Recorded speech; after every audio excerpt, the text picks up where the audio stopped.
Build Back Better. Ito po ang motto ng Administrasyong Aquino bilang gabay sa muling pagbangon ng mga biktima ng Bagyong Yolanda sa Eastern Visayas.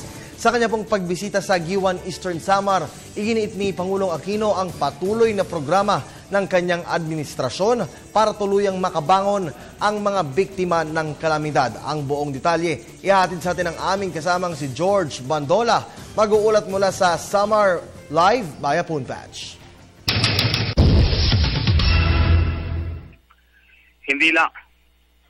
Hindi lamang yung Samar ang talagang pinansin din ng Pangulo. Yun palang Tacloban Airport, Kirby.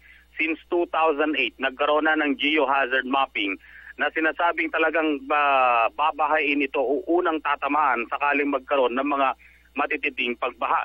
Ito na nga yung nangyari kung kaya't kabilang sa mga inihayag ng Pangulo sa mga plano nito dito sa Barangay Cogon sa bayan ng Giwan sa Eastern Samar ang pagpapatayo ng panibagong Tacloban Airport.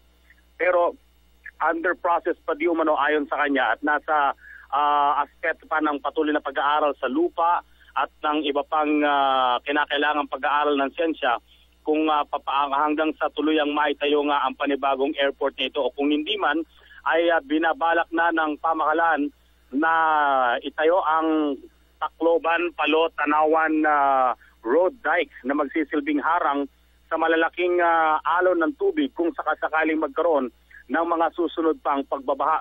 Ilan lamang ito sa mga planong inihayag ng Pangulo sa kanyang pagbisita para personal na igawad ang 132 temporary shelter para sa mga kababayan nating naunang nanirahan sa mga tent cities dito po sa bayan ng Giwan sa Eastern Samar matapos ang pananalasa ng Bagyong Yolanda. Ito pong bayan ng Giwan ang unang tinamaan ng matinding hagupit ng bagyo matapos ang nung isang taon na nakakaraan kung kaya't hindi may kakaila na dito unang nagkaroon ng maraming pinsala sa ari-arian, sa kabuhayan at sa mga kabahayan. Ayon na rin sa Pangulo ang pagbibigay ng 132 temporary shelter para sa mga ito ay hudyat lamang na hindi nakakaligtaan ng Pangulo ang kanyang pangako at hindi nakakaligtaan ng administrasyon o ng pamahalaan ang nilalayo nitong maiangat ang kabuhayan ng ating mga kababayang na unang tinamaan na matinding kalamidad. Kabilang din sa ipinamahagi ng Pangulo ang ilan sa mga tulong ng pagkain at mula na rin sa DSWD mula doon sa magiging beneficiaryo. Ito pong lupang pinagtirikan ng 132 temporary shelter ay 15,533 square meters na lupaing pag-aari ng LGU ng Giwan. Pero babayaran ito ng mga beneficiaryo sa halagang 50 pesos lamang bawat buwan sa loob ng 18 years.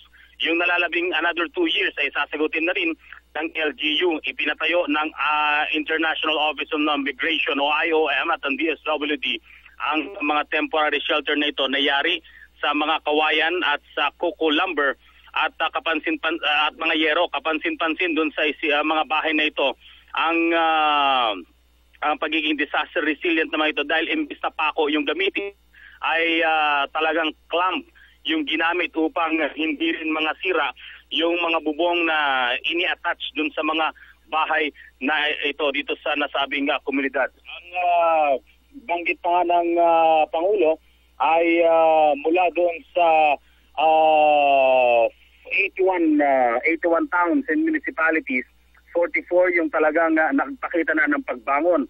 At out of 147 million affected families ay marami na rin dito ang talagang patuloy na tinutugunan ng pamahalaan. Hindi pa dyan natatapos dahil ang hinimok nito ang lahat ng ahensya ng gobyerno sa pamagitan na rin ng presensya ng DILG, ng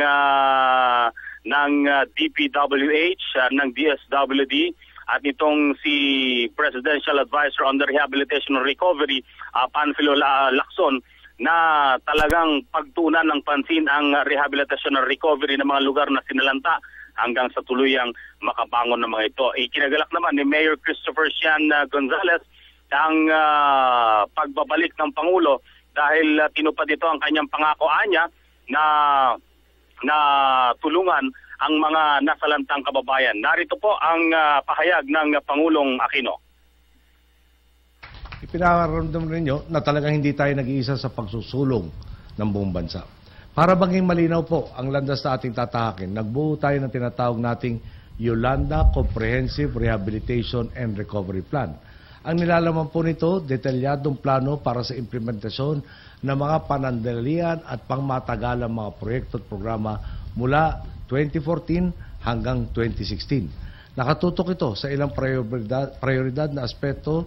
Una, siyempre, infrastruktura na masisiguro sa tuloy-tuloy na pagyabong ng ekonomiya sa mga apektadong komunidad. Pangalawa, tirahang hindi lang kompleto sa mga pangunahing pangangailangan, ngunit at pinakaimportante, malayo rin sa peligro. Pangatlo, kabuhayan, komersyo at negosyo. Panghuli, ang pagbibigay lakas at kakayahan sa mga komunidad na mas maging handa at matibay sa anumang sakunang magdaan. Mulat po tayo na hindi magiging madali ang ganap na pagsasakatuparan nito. Unang hakbang nga po rito ang inisyal na pag-aaral ng lokal na gobyerno sa lawak at saklaw ng proyekto sa kanilang nasasakupan upang epektibong isakatuparan ang plano. Sige, murahin na niyo ako, batikusin na niyo ako, pero palagay ko dapat ang gawain natin yung tama. Hindi na po maatim ng konsensya kung pabayaan na lang kayo. Hayaang maulit muli ang trahedya at sabing tapos na ang trabaho ko sa inyo. Kayo mga boss ko, hindi ko po yan masisikmurang gawin. Sa bawat pagkakataon po ng ating pagdedesisyon, konsensya, obligasyon at totoong serbisyo pa rin ang pinaiiral natin.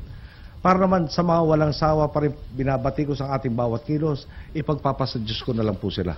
Baka naman dumating ang araw, ipagkalooban silang dagdag na kaalaman at kabutihang loob ng poong may kapal na sila na po ay tumino.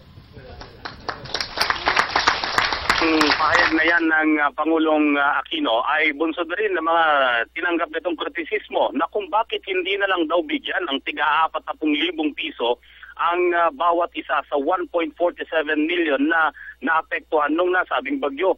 Ayon pa nga sa Pangulo, kung bibigyan natin sila ng 40,000 each, aabot sa 58.8 billion pesos ang gagastusin ng pamahalaan. Pero saan daw ba mapupunta ang 40,000 pesos na ito na kanilang kaloob kung hindi ito gagawan ng paraan ng pamahalaan? Kaya ang sagot naman ng Pangulo, kung ang iba naman ay natatagalan dahil sa implementasyon na ito, ibig lamang sabihin ito, noong una pa man gumagawa ng plano ang pamahalaan at hindi sila iniiwan, ngayon yung katuparan ng mga programa at ang matagalang solusyon ng gobyerno sa mga nasalanta ng bagyo. Kasama sina Eddie Arellano, June Basit at Logie Villaflor. Para sa Telebisyon ng Bayan, George Bandola.